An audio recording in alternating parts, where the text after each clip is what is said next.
Ladies and gentlemen, welcome. I am your host, the YouTuber formerly known as Airsoft Gus, bringing you welcome here to the return of content in a new video series I've chosen to dub From Goof to Gucci. The purpose of this series is very simply to educate airsofters on some of the more fundamental aspects of the game, as well as giving some hints and a few good practices for you intermediate players out there. The series will be broken down into different topics ranging from anything from gear to protective equipment to tactics, improvements that could help you have a better day whenever you go out airsofting, or potentially something that you could do right here in the comfort of your own home to make sure that you're well prepared and well educated to participate in this wonderful sport. The first episode of this fantastic series might be something along the lines of protective gear, eye protection, what gun should you buy, all these things that are fundamental line one gear subjects for airsoft. But I've chosen today, as your gracious host and lack of anything else to talk about to you, the new player, about perception and attitude. In Airsoft, your perception of the field, as well as the perception of the other players that you encounter on that field, is critical for you to have a good experience.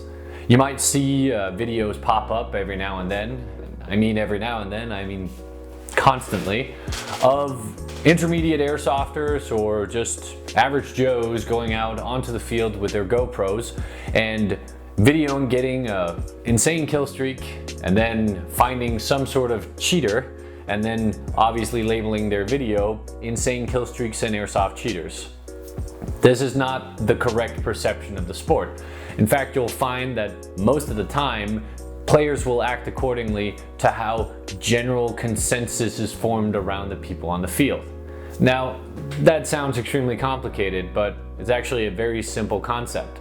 If you are a good person, enjoy playing, and is friendly to the players around you in turn will be forthcoming and friendly to you.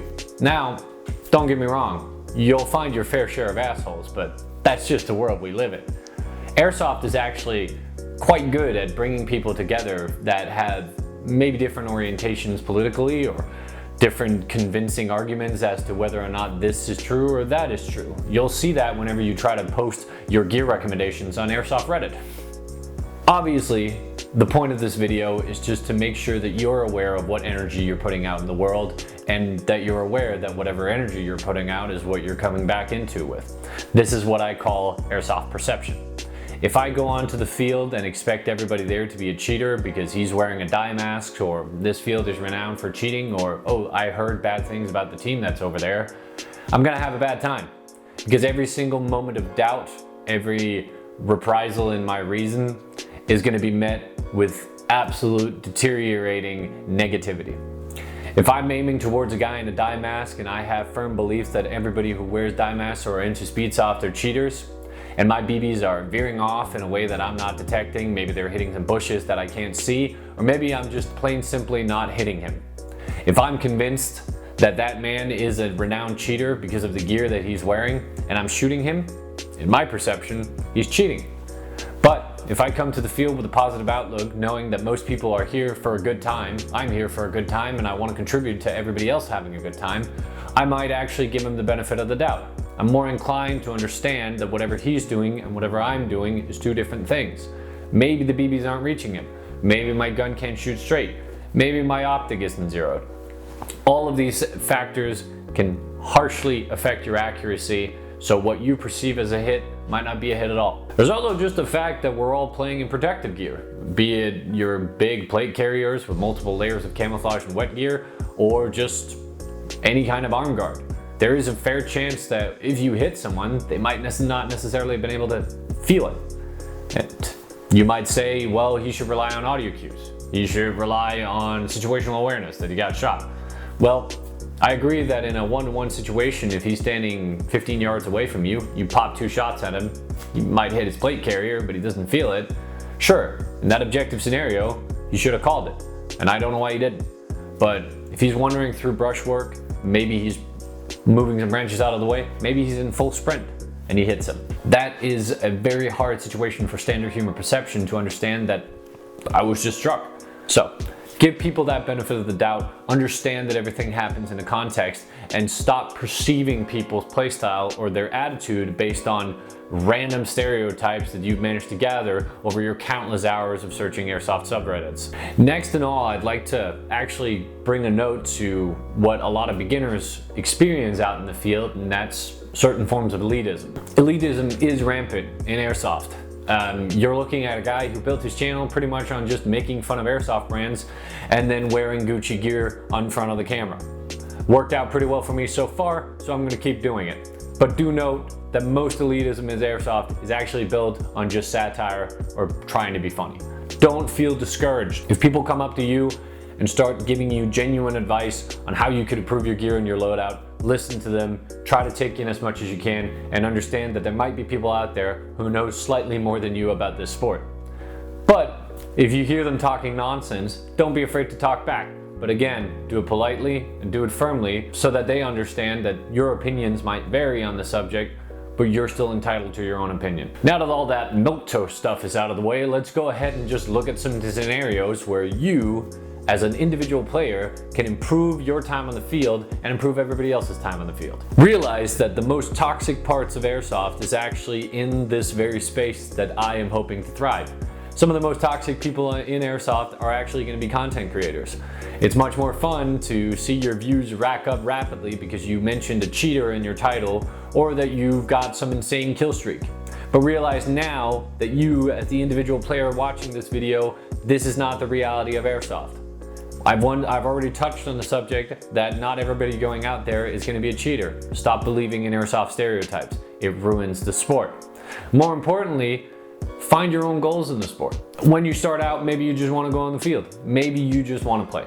Then as you progress your career, maybe you just want to get high kills. Maybe you want to just be the best sniper on the field, be the best rifler on the field, be the best BQB player on the field. That's fine too. I've been there. But as you progress into the sport, realize that the only way that you can keep rejuvenating your experiences and having a good time in this, what is frankly a repetitive hobby, is to find things that you find enjoyable. And it's okay for those things to be enjoyable for you and not enjoyable for everybody else. Me, personally, I self-identify as a certified gear whore. 90% of the enjoyment I get on field is very simply just showing off my gear to my friends, talking about good gear setups, talking about good brands, and mentioning our favorite Garand Thumb video jokes. That's pretty much it. Is that weird and cringe? Yeah, probably, because we're there to play Airsoft. But we get enjoyment from that specific aspect of the sport. I love teching weapons, not everybody does. That's fair enough. Find things in the sport that you find are fun, and then work with that. Obviously, I can't condone any malicious behavior. If you think cheating is fun and mag dumping rentals is hilarious, I mean, fuck you. Realize that there's no such thing as the objective best airsofter. See some dude dropping 43 people in one 13-minute video, you might think, oh my god, he's great at this sport. I can never do that. But also realize there's probably a lot of trickery involved. Those 43 kills probably didn't stem from the same round. Just an example. Find something that you find enjoyable and then work with that. That's the best way to have fun in this sport. Find what you enjoy, play what you enjoy, and make sure that you bring positive energy to the field. Trust me, it sounds really kindergarten-esque simple, but if you show up to the field with a positive attitude, not trying to start anything, not trying to look for beef, not trying to look for reasons why people might be cheating or causing you dismay, you're gonna have a greater time on field. If you find yourself in a toxic situation, if you find yourself being yelled at or being bitched at, remove yourself from the situation. Say to yourself, it's not worth it, and realize that if you're having a bad day in terms of the players that are on field, the general vibe of the field, or maybe something just didn't feel right, it's okay to leave. It's okay to go home. I realize that sometimes the entrance fees might be high for events or just standard skirmish days, but there's no reason for you to be in a toxic environment. Remove yourself from it. I mean, that's pretty short form video, mostly just an essay style outcry to you new people out there who might stumble across this video. But stay tuned for the following episodes of this series where we go from Goof to Gucci. I'll show you some ways I set up my gear, how I chose to set up my gear, and what I've learned over my 6 years of playing Airsoft. in terms of setting up my gear. We'll go into tips and tricks on what to look out for when you're buying, what to look out for when you're buying used, and most importantly, just how to get better at this. I don't mean making subpar YouTube videos where you preach at the camera, I mean like playing Airsoft. If you have any ideas of what the topic of the next video should it be brain bucket setups, or how to set up your plate carrier, or basic gun maintenance, feel free to leave that stuff in the comment, and welcome to the rejuvenated Airsoft Gus video channel. Have a good time, I'll see you in the future. Peace.